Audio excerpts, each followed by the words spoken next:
Սիրելի ռադիո լսողներ եւ ռադիո դիտողներ, FM 106 եւ 5 հաճախականության վրա են ձեր ռադիո ընդունիչները։ Սա բիզնեսն է Մանթաշյանցի հետ, Վարամ Միրաքյանի հեղինակային հաղորդաշարն է, երկրորդ խոսափողի մոտ ես Դավիթ Խումարյանն է ձեզ համար աշխատում։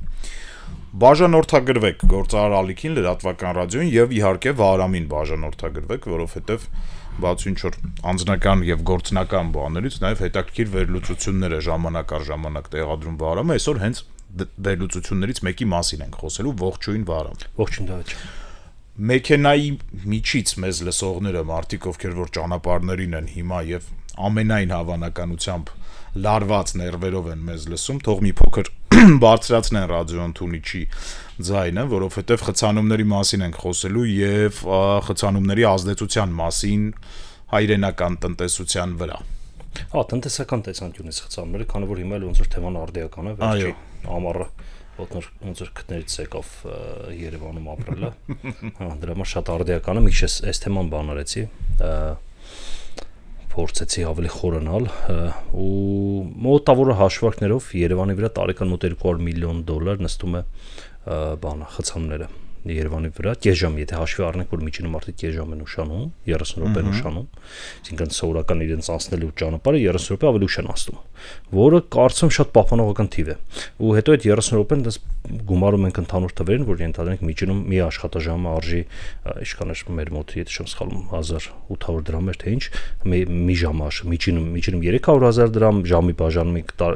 ամսեկանը միջինում 300 բաժանում ենք ժամերի, գալիս է մոտարպես 1800 դրամ, 1800-ից եթե կես ժամ հանենք, որ մարդը միջինում կես ժամ աշխատաժամանակը կորցնում, այդ մի հաշվարկ տարբերակներով հաշվում ենք օրական Երևանում մոտարապես 250,000 մարդ դժում է խցանումների պատճառով, այդ 250,000 մարդու աշխատաժամանակը, երբ որ կես ժամով ենք հաշվում, պլյուս հաշվում ենք թե ինչքան հավելյալ վառելիք են իրենք ծախսում, պլյուս հաշվում ենք տնտեսական էֆեկտ թե իրենք ինչքան են ենթադրենք բեռնափոխադրողները, առաքումները, թե ինչքան են գործեր ուշանում, պայմանական ասած բեռնափոխադրողը օրվա ընթացքում 5 կետ պետք է իր բեռները հասցնի, բայց հասցնում են 4 կետ, այսինքն 10% կամ 20% տնտեսական արդյունավետությունը այդ բիզնեսի ավելի վատանում է եւ այդ բիզնեսի եւ այն բիզնեսի ով այդ ապրանք վերցնում վաճառում է եւ այլն, այսինքն զուտ տնտեսական արդյունավետության վրա էլ է այդ ազդում այդ խցանումները, պլյուս ինչ որ էմոցիոնալ հատվածներ, նյարդային համակարգի վրա ազդեցություն ծառայություն, եւ այլն, ու այդ ամեն ինչը որ հաշվում ենք, շատ պահպանողական, շատ լավատեսական թվերով մոտավորապես տարեկան մենակ Երևանի խցանումները Երևանի վրա $200 միլիոն են արժենում։ Այսինքն, եթե մենք ուզում ենք, որ այդ խցանումները այսինքն մինչև $200 միլիոն ներդրումը տարեկան, դա պետք է հասնենք ոչ թե ծախս ճանապարհային, այլ ներդրում, որովհետև մենք պետք է այդ վնասը փոքրացնենք, էլի, հետեւաբար ներդրումը ճանապարհների վրա, երբ որ ասում են բյուջե չկա եւ այլն, այդ բան չէ, այդ բյուջե չկա, ասենց ավելի շատ ենք դժում, էլի, ոնց որ այդ պետք է համացություն անել։ 200 միլիոնը շատ մեծ գումար է, էլի, Հայաստանի նման երկրի համար, նամանավանդ, եթե մենք հաշվում ենք, որ տարվա կտրվածքով է, այսինքն ամեն տարի 200 միլիոն, երևի թե Վարամ Հայաստանում ինչ ոլորտի մեջ էլ 5 տարի ամեն տարի 200 միլիոն ներդրում անես, ոլորտը կծաղկի։ Այո, մենք այդ ոլորտում տենց վստահաբար մենք տարածաշրջանի առաջատարը կդառնանք ու կապ չունի դա որ ոլորտ է։ Երևանի ճանապարհաշինության բյուջեն շատ փոքր էր, չեմ հիշում ինչ թիվ էր, բայց բավական փոքր թիվ էր տարեկան, համեմատ Երևանի խնդիրներին։ Ու այստեղ զուտ բանը մեծացնելը, այդ բյուջեն մեծացնելը դենց օրակարգային հարցը հաշվի առնելով, որ մեքենաներն ավելանում են, ինչը նշանակում մեքենաներն ավելանալը, նշանակում գույքարկի ավելացում, այսինքն նույն բյուջեն ավելի շատ գումար է մտնում, այդ ավելի շատ փոխամատում բյուջեն էլ պետք է մեծացվի, չէ՞, անհամեմատ, որ վաղուց մարդիկ ուզենան էլի մեքենա բերեն ու էլի ավելի շատ հարկ տան։ Մեզ օրինակ համոզում են քաղաքային իշխանությունները ու իրականում բոլոր ժամանակների քաղաքային իշխանությունները, հա, ոնց որ տենց մեղքը չդնենք մենակ այս քաղաքային իշխանությունների վրա, որ աշխարհի բոլոր մեծ քաղաքների համար դա համար 1 խնդիրն է։ Բայց մեր քաղաքը կարծես թե այնքան էլ մեծ չի ու ճիշտն ասած այն մեթոդները, որով որ քաղաքային կառավարումը փորձել է այդ հարցը լուծի, խոսքը գնում է այդ պարկովկաների, կայանատեղիների գնի վճարների մասին, դպրոցի ժամերը տեղափոխելու մասին, իրական խցանման խնդրի լուծման։ Այդ դպրոցի ժամերը հասկանում եմ կապ ունի, բայց օրինակ պարկովկաների գների բարձրացումը ինչ կապ ունի խցանման։ Ասում են քիչ կգան կկանգնեն։ Այսինքն տրամաբանությունն է դեր, որ կանգնելու տեղ չի լինի, մարդիկ քիչ կգան կգան։ Ուզում ենք ավելի շատ բյուջե դրա միջոցով գումար ներգրավենք, որ հետո այդ գումարը ներդնենք ճանապարհաշինության բանը, դա տրամաբանություն կա, բայց հենց ուղիղ տրամաբանություն չկա, էլի որ պարտինգը թանկ եղավ, ավելի ճիշտ կանգնում, չէ, իրոք դա չեն կանգնել։ Եվ փաստորեն քիչ էլ չկանգնեցին, էլի։ Էլի մեկը տաքսին ավելի թանկ եղավ, էլի, հա։ Հիմա չէ, այստեղ իրականում ենթակառուցվածքային տեսանկյունից մենք երևի 15-20 տարի չէ Երևանում աշխատանք չի տարվել, վերջի աշխատանքը Երևան Զախարյանի ժամանակ արվեց, ով էր Երևան Զախարյանից հետո, ասենք նույն Տարոն Մարգարյան, Գագիկ Բեգլարյան, բանը, Տարոն Մարգարյան, Հայկ Մարության, Տիգրան Ավինյան, ասենք իրենց ընթացքում որևէ ենթակառուցվածքային պրոյեկտ չի արվել։ Վերջի Երևան քաղաքի խցանումների թուլացման ենթակառուցվածքային պրոյեկտը եղել է դա Սարալանջն էր, դա Մորունթե Մելքոնյանի ճանապարհն էր, դա երկաթգծի ճանապարհն էր, որ դարձեցին, դա այդ դեպի Քանաքեր Զեյթուն գնացող նոր, այսպես կոչված նոր ճանապարհ, որ ինչեւ հիմա նոր են ասում, հա։ Սրտից ալարեցին մինչև վերջ որակով գործանեն, այսինքն չգնեցին բանով բնակիչների գույքը, որ գոնե միջշավի լայն ճանապարհ լիներ, եթե լայն ճանապարհ լիներ, ասենք Երևանը էս մի ծայրի, այն մյուս ծայրի հետ շատ արագ կապելու միջոց էր, ու առանց բաների էլի, առանց լուսացուցիչների։ Այդ ճանապարհը ես ինքս ավտոքշող չեմ, բայց դու որ քշողես, երևի այդ ճանապարհը հարմար չի, որովհետև ես ինչքան գնացել եմ, այդտեղ բավականին դատարկ է, այսինքն ոնց որ մարդիկ խուսափում են այդ ճանապարհը օգտագործելուց, հայտնվում են շենքերի բակերում մեքենա։ Այդ խոսքը գնում է, չէ՞, այդ Բելաջոյի հետևից դեպի ներքևի թաղամասեր գնացող, այո։ Մի քիչ բան արեցին, մի քիչ որ լուրջ մոտենեն, դե մի քիչ լայնացնեն ճանապարհը, գնա ծախս ավելի շատ կանեն, բայց ավելի շատ այդ շատ կարևոր է, ասենք դիքը մեքենաներ քաղաքի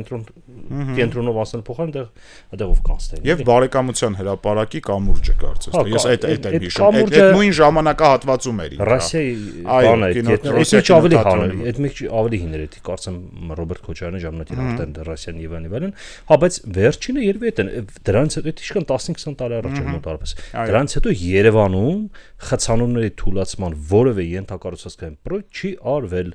Լոլոներ են մենակ, թե պարզա որ դու 20 տարի 15 տարի ոչ մի բան չանես, է պարզա հիմա պետքա կոլապսի գանք։ Ու մեքենաների թիվը կտրուկ սկսում աճել, էլ ուզում եմ ասեմ, հա, որ կանգնեցենք սենց է։ Ու հիմա եկել են նրան, որ այտենց ուզում են մեքենաները արտել են մուտքը կենտրոն բան, որը որ սենց են անճարության բանն է, էլի շատ շատ բայց լավ տարբերակ չի այդ վարը։ Օրինակ ես գիտեմ, որ Իսպանիայում քաղաքներ կան, որտեղ որ կենտրոնի մուտքը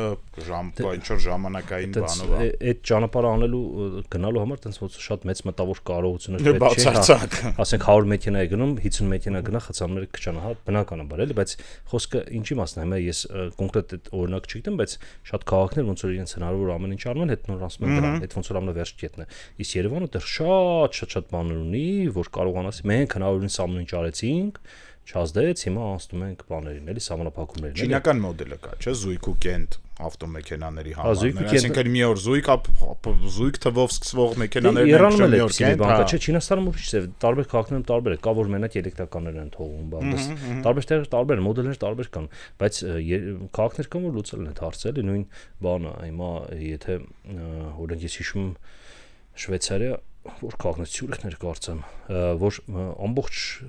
գետնիտակ հին քաղաքեր նեղ փողոցներով որ չեն կարող ցերտել, բայց ամբողջ գետնիտակ բաներ, պարտինգներ մեծ մասկայական տարածքների վրա։ Երևանում չկա այդ օրինակ, բայց ինչու չկա Երևանում, որովհետև մասնավորը չի կարող իրան թույլ տա պարտինգներ սա, ոնց որ Միացյալ Նահանգներում կամ նույն Չինաստանում, շատ երկրներում այդ պարտինգները մասնավորն է։ Միացյալ Նահանգներում շատ շահութաբեր բիզնես է, մարդիկ հող են առնում, պարտինգ են կառուցում։ Առանձին բիզնես է, ոչ պակաս շահութաբեր, քան ասենք բնակարան կառուցել վաճառում, էլի։ Հա, ինչու, որովհետև այնտեղ պարտինգները թանկ են։ Հիմա Հայաստանում այդքան թանկ չի, որ դու հող առնես ու պարտինգ կառուցես եւ այդ գումարը քեզ հետ գա 50 տարուց շուտ էլի, իսկ ներդրման դեպքում գոնե մի 15 տարում պետք է գումարը հետ գա 10-15 տարում։ Հիմա դրա համար օրինակ գաղափարներից մեկը, ոնց որ ես նաեւ այդ մասն էի անդրադարձել, պետք է սուբսիդավորեն պարտինգների կառուցումը մասնավորեն։ Պետությունը փող չունի, հասկացանք, լավ, օքեյ, չունի թող չսարքի պարտինգներ, բայց սուբսիդավորեն, ենթադրենք ներդրումի 40%-ը քեշբեք է տալի պետությունը։ Դու եթե հանրային հարկային արտոնություններ ատալը, հանրային խրախուսման շատ ձևեր կան։ Շատ ոլորտներում այդ խրախուսման ձևերը հենց հիմա էլ գործում է, չի ջերմոցաշինություն, ի գործարան եթե արտադրել տեղեր ես բացում 20%-ի ենթակառուցվածքի տեսքով քեշբեք է տալի։ Եվ այլն, ասել են պարտինգ ես սարքում 40%-ը քեշբեք է տալի։ Կենտրոնում, չգիտեմ, 50%-ը քեշբեք տալիս, ծայրամասերում 20%-ը քեշբեք տալի պետությունը։ Եթե դու սարքում ես պարտինգ, դե գները բնականաբար շուկայական պետք է լինեն, ինչ ես կարող դրանց 5000 դրամ ժամ, էլի, ոչ մեկ չի մտնի ուղղակի տեղ էլ։ Այո։ Հա, օրինակ այդպիսի ճանապարհներով նախ պարտինգները կավելանան, երկրորդը ահռելի տեղ ու Երևանում դե հիմնականում գետնի տակ պետք է լինեն պարտինգները։ Օպերայի պարտինգից օգտվել ես դու։ Հա, շատ Հարմար է, չէ՞, այսինքն ինքը նորմալ է։ Գլոբալ հարմար է, ուղղակի այդ իտալացիները որ կառուցել են ռենկոներ, չէ՞, կառուցել են իտալական չափանիշներով, այնպես բուջուր ավտոների համար է։ Մի կերպ են կանգնում բանը, հա։ Այնպես շատ դժվար է լինում կանգնել, իրական շատ փոքր, Եվրոպայում այնպես փոքր է, Միացյալ Նահանգներում ասենք կարաս 5 մետրանց պիկակոպով հանդիստ կարաս կանգնես, այնտեղ որևէ խնդիր չկա, այստեղ հաստատ չես կարող։ Բան, բայց շատ հարմար է այդ տեսանկյունից ու միշտ էլ լցված է, ու գներն էլ ասես բավական դեմոկրատ են։ Հիմա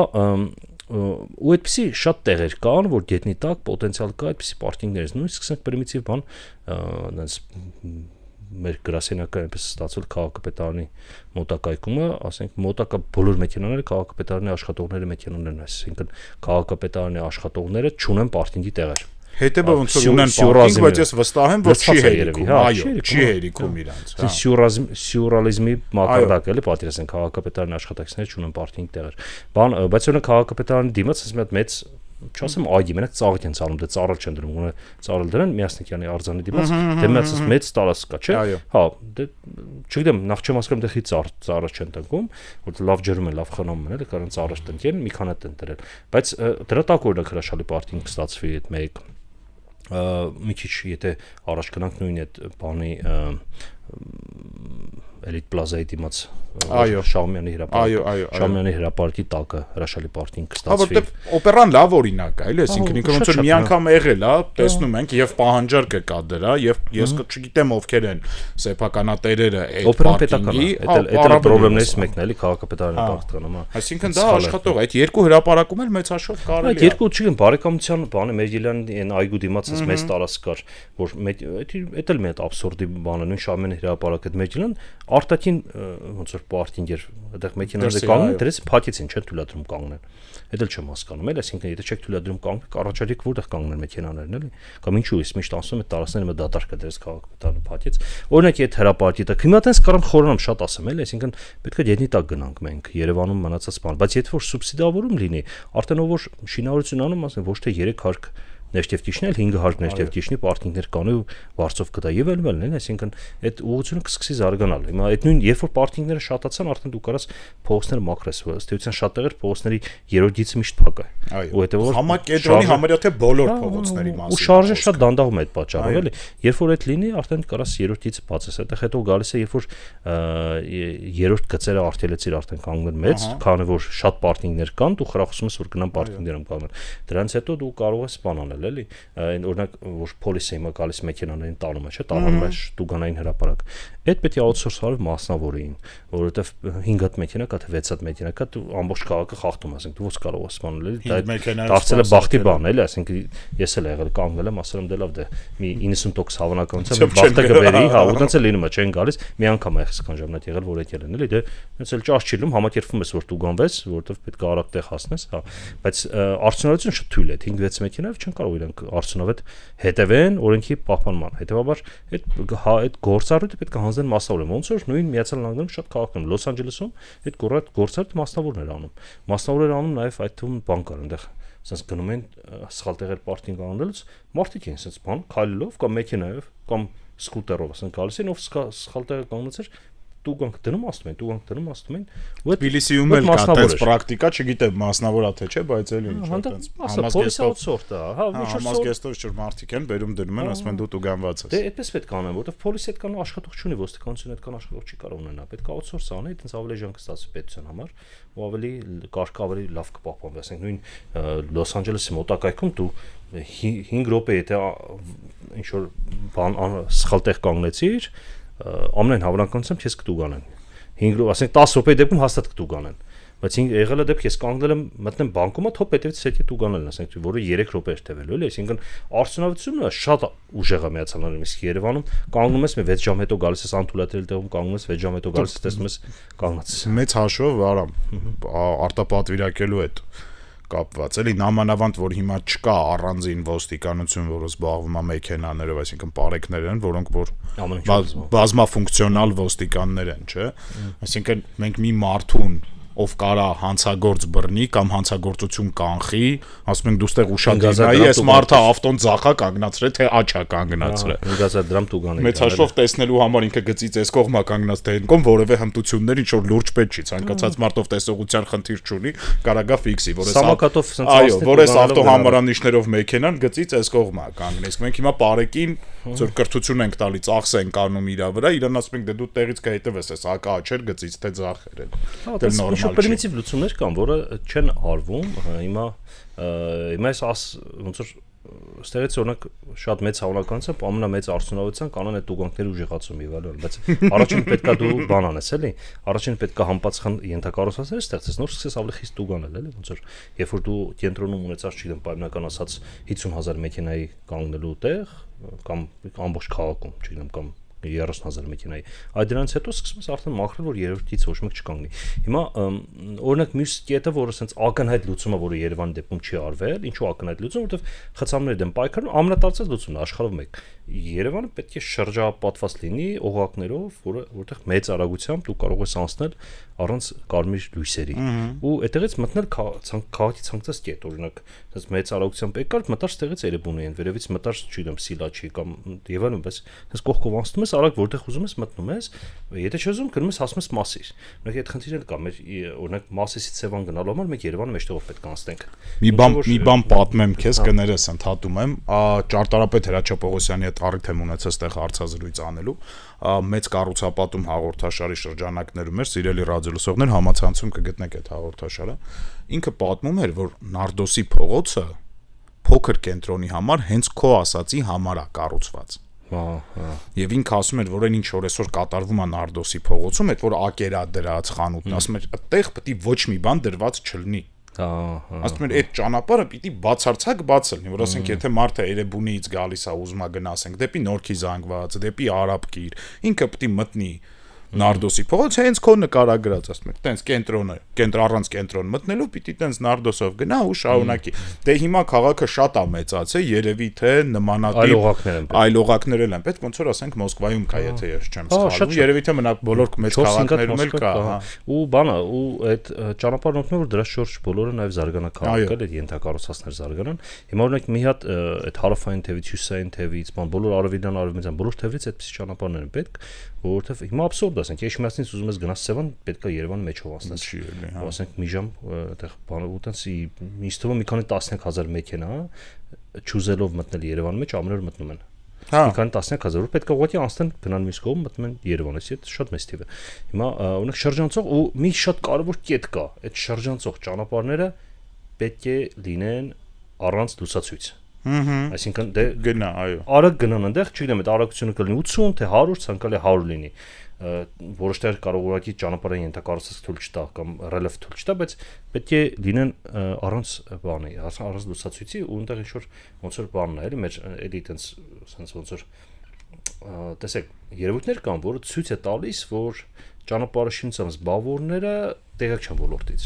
Այդ մի երևույթ տեսնում ես, հասկանում ես, որ իրենք ոլորտի հետ կապ չունեն ընդհանրապես, էլի, որովհետև Երևանից օրինակ բանը հյուսիս-հարավն են կառուցած, չէ, Երևանից Գյումրի։ Ու ասենք Պրոշյան հատվածում 5 տեղ դրել են, որ ինչ որ մեկը գալիս է սեղմում է լուսացույցը, 150 հատ մեքենա կանգնում է, այդ մեկը տպ անցավ Պրոշյանի մյուս կողմը, հետո գնաց այդ 150 մեքենան անցավ։ Կամ ասենք տեսնում, ինչ որ մի հատ տատի է անցնում,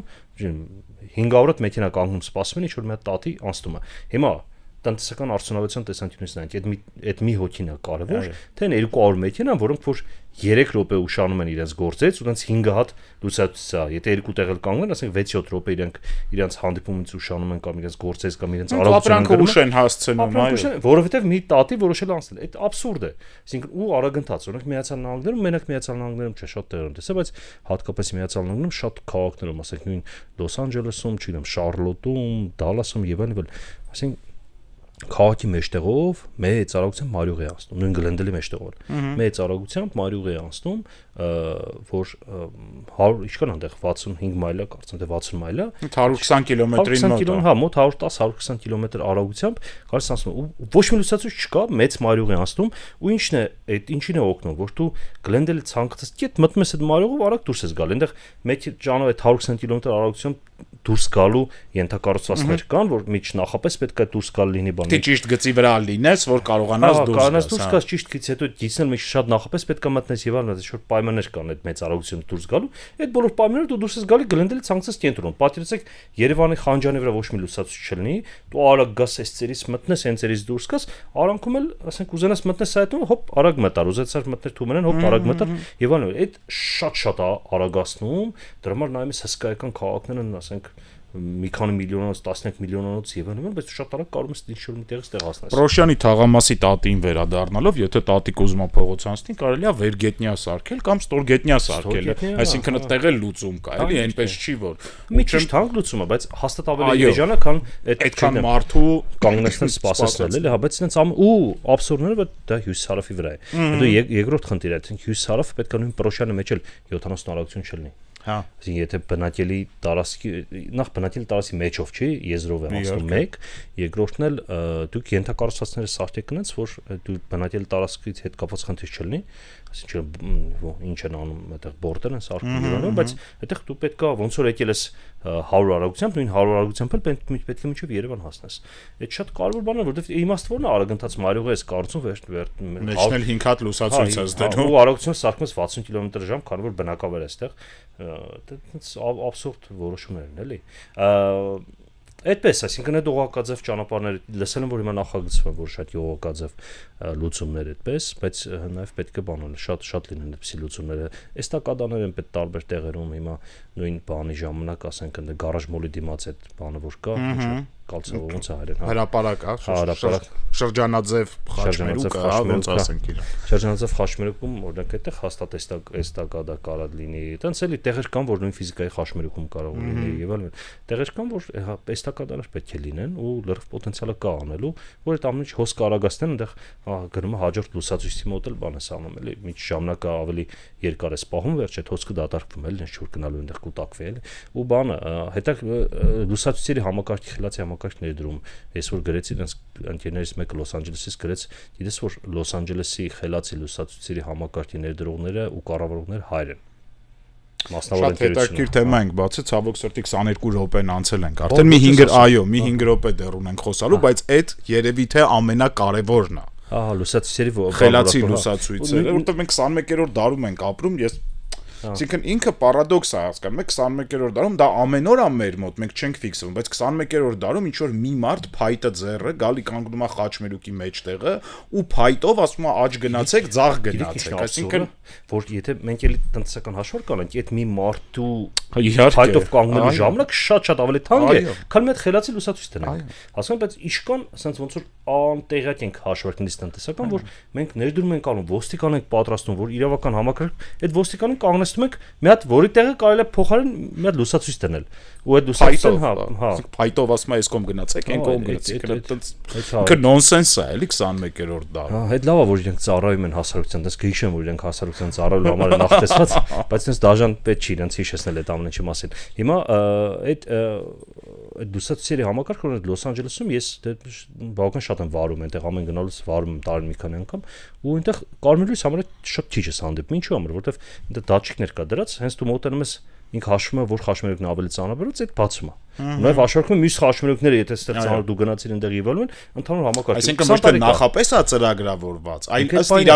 ըստ իրավիճակի է փոխում։ Ինքը ասենք ես օրինակ Արադիշնում երեկոյան է, հիմնականում երեկոյան ավելի տեսանելի, որովհետև ասենք ես Արադիշնում տեսնում եմ հենց կարմիր վառված, չէ՞։ Ես գալիս եմ մյուս խաչմերուկից եկողներ չկան։ Ես գալիս եմ կարմիրը հենց մոտեն հոп բացում են, նորից անցնում եմ։ Որտեղ ինքը նայում, այն կողմից մեքենա չկա, մենակ ես եմ ստեղով գալիս, հետո ինչ որ փոխել է կարմիր։ Կարակ բացում ու դրա համար մեկ-մեկ ստացվում է Լոս Անջելեսով գնում ես գմ կանաչները բացելով, քեզ զգում ես բան, էլի, այտենց ինչ ասեմ, որովե պաշտոնական ներկայացուցիչ որ կանաչ լույսը։ Քեզ համար տենց բացում են կանաչ լույսերը։ Ահա, այդ տրամբանական բաները նույնը ցերեկն արվում, ցերեկ մի շա հաշվարկ ավելի բարդ է, դրա համար չես զգում, էլի ինքը հաշվում է որտեղ ավելի շատ ծանր բռնված եւ այլն։ Հիմա ես ես կարող եմ sense երկար թվարկեմ 22 րոպեն անցավ, չէ, բայց կարող եմ sense շատ երկար թվարկեմ, թե ինչ կարելի անել, մինչև որ որոշենք մեքենաների թիվը սահմանափակենք, բայց նորից եմ ասում, մեքենաների թիվը սահմանափակելու համար մտավոր ունակություններ պետք չեն, այդ sense պրիմիտիվ հաշվարկ է, 100 ավտո է գալիս, արդեն 50 խծանոց տուլանա, ու բայց դրա տնտեսական հետևանքները բացական եւ այլն, մինչև դրան հասնելը այս համաձայն եմ, որ դա որոշ քաղաքներում անում են այլ լուծումներ չունենալու դեպքում, բայց մինչև դրան հասնելը Երևանում կա ես օրինակ գրել եմ մի 15 լուծման մասն էի գրել, որ 15 հիմա ես չեմ բան հավակնում, որ իմ լուծումները բոլորը լավագույնն են, այո, բայց 15-ից 5-ը թող լինի լավագույն տարբերակ։ Հիմա այդ երբ որ արվեն այդ 5, 10, 20 լուծումները, դրանք իրականում երկարաժամկետ են, չեն էլ պահանջը որ մի տարվա մեջ անեն, ինձ թվում է 10-15 տարվա պրոյեկտ են, էլի այդ ամեն ինչ որ թվարկից, նույն ուղղակաձև ճանապարհներ, բան եւ այլն, բավական երկարաժամկետ են, պարտինգների կառուցումը, սուբսիդիա տանք 5 տարում նոր կունենանք բավական չափի։ Բայց գոնե սկիզբը պիտի երևա, չէ՞ որ process-ը սկսել։ Երբ որ հիմա սկսեցինք ու 15 ու պլյուս դրա մեքենաների քանակի ավելացում կա ամեն տարի ու 15 տարի հետո 10 տարի հետո զգում ենք որ չէ, այս խնդիրը չի լուծում, ավելի է պարտանում եւ այլն, նոր հասնում ենք սահմանափակումներ, բայց մինչեւ դրան անցնելը մենք ամեն ինչ պետք է անենք այդ խնդիրը լուծելու համար, այդ ամենակարևոր կետն է։ Ու ես չեմ տեսնում, որ վերջի 15-20 տարվա ընթացքում որևէ բան է արվում այդ խնդիրները լուծելու համար։ Ես չեմ ասում ամեն ինչ։ Որևէ բան արվում է, որոշումներ է կայացվում, բայց ծախս ենթակառուցվածքների վրա գումար չի մանր ոչ էական հիմնական որոշումներ։ Եվ մեկը ամենակարևոր կետը պետքա ճանապարհաշինության չափանիշների փոփոխություն։ Մեր ճանապարհաշինության չափանիշները 80-ականների վերջին սովետական գոստով է դեռ, այդ չգիտեմ որտեղ է աշխարհում։ Բայց ասում էին մենք փոխել ենք լավա լինելու բան։ Գոստը չի փոխվել դեռ, բան ճանապարհաշինության չափանիշները չեն փոխվել, օրինակ բանում նույն տարբեր ընկերներ կան, որ եւ Ռուսաստանում եւ Ուկրաինայում եւ չգիտեմ տարբեր երկրներում հետ սովետական ճանապարհաշինությամբ մեզ զբաղվում, իրենք բոլորը ապշում են, որ ասում են սովետական չափանիշներով, օրինակ Ուկրաինը 20 տարի առաջ է չափանիշները փոխել, չգիտեմ Ռուսաստանը 25 տարի առաջ է փոխել չափանիշները եւ այլն, այսինքն նույնիսկ այդ բոլոր երկրները չեն գործում այդ չափանիշները, այստեղ սովետական գոստով է 80, չեմ ասում 4 թե 6 թվականի գոստով։ Վերջի ընդունած։ Հա, այդ ասես ամբողջությամբ թյուրիմացություն է։ Մենք այնքան արդյունավետ ճանապարհների բան տարբերակներ կան, նույնիսկ բան ունենք, էլի, նենց նաև ընկերներ ունենք, որ առաջարկում են, եկեք անվճար անեմ, եկեք տեստավոր եք, առաջարկել են տարբեր քաղաքապետից սկսած մինչև տարածքային նախարար, ասում են, եկեք անվճար անեմ, բան, դրանից հետո գոստը փոխեք, ես գոստով հանձնարարենք ճանապարհները, 5 տարի ծառայել փոխարեն, կծառայ 15 տարի, բայց գինը կավելանա 20%-ով։ Ավելի լավ չի 15 տարի 20%-ով ավելանա, բայց 300% ավել ծառայի, գինը թանկանա 20%։ Հա, այտենց շոր լուծումներ կա, որը որ էլի մեր մոտ չի արվում, դից կարճ ասած շատ դանդաղ շարժվող ոլորտ է, որը արդեն մեր տնտեսական արդյունավետության վրա շատ աղացում։ 3 սմենով աշխատանքներ, օրինակ Երևանում բոլոր ճանապարհաշինական աշխատանքները պետք է 3 սմենով լինեն։ Հա, որովհետև ինչ է նշանակում 2 ամիս կամուրջ են սարքում։ Չինացիները մի գիշերում են կամուրջ քանդում հավաքում։ Չեմ ասում ասֆալտապատում, քանդում հավաքում։ Քանդում են կամուրջը եւ դա սարքում են նորից կա ու Կիևյանի չափ կամուրջն չի ավելի փոքր կամուրջ էլի, իսկ մեր մոտ ասում են բանը պետք է 2 ամիս հա ու դից աշխատանք չեն անում եմ 2 անգամ անցել եմ դատարկ ասած 2 հոգի ման են գալ այդ կամուրջի վրա չգիտեմ ինչ է համար էլի այսինքն այս չի որ պիկ աշխատանք են անում էլ այսինքն այդ չափանիշներն պետք է փոխվեն որը հա ճիշտ է 3 սմենով աշխատանքը քաղաքապետարանի վրա 50% ավելի թանկ կնստի տենդերը բայց երկրի վրա էլ տնտեսական այսինքն 3 անգամ ավելի արագ կկառուցվեն ճանապարհներ որը մեծ էլի տնտեսական էֆեկտ կունենա պետության վրա տենց այսինքն անուղղատի տնտեսական հաշվարկները պետք է անել ամեն գծով որը ցավոք սերտի մեր մոտ չի արվում իներցիայով գնում է առաջ Ամեն դեպքում ես կարծում եմ, որ մենք այս թեմային վերադառնալու ենք եւ ցավոք սրտի ոչ մեկ անգամ, որովհետեւ այնպես չի, որ այս հարցը տենց արագորեն լուծվելու է, էլի։ Հա, պետքա պոպուլիզացնել, հիմա մեր անմիջական ուղղվածության հետաքրքրությունները մեզ չի մտնում, ենթադրենք ճանապարհ որպես գործարարների միություն, բայց մեզ առնչվում է տնտեսական արդյունավետության տեսանկյունից։ Ու երբ որ առնչվում է տնտեսական արդյունավետության տեսանկյունից, փոխվում ուսումնասիրենք, հասկանանք ոնց կարա ավելի լավ լինի, փորձում ենք այդ գաղափարները պոպուլիզացնել։ Հիմա այս հաղորդումն էլ այդ իդեաների գաղափարների պոպուլիզացման ուղղված հաղորդում է, որ հասարակությունը եւ շատ տարբեր մարդիկ, այդ թվում հուսամ նաեւ պատասխանատու մարդիկ, տեսնեն, որ լուծման տարբերակներ շատ կան ու ես հավատում եմ, որ միշտ կարելի է գտնել այդ լուծման տարբերակները։ Այսքանը այսօր սիրելի ռադիո լսողներ, Վարամ Միրաքյանն էր հաղորդման հեղինակը առաջին խոսափողի մոտ, Դավիթ Խումարյանը երկրորդի, շարունակեք լսել գործարար ալիքը, մենք կհանդիպենք։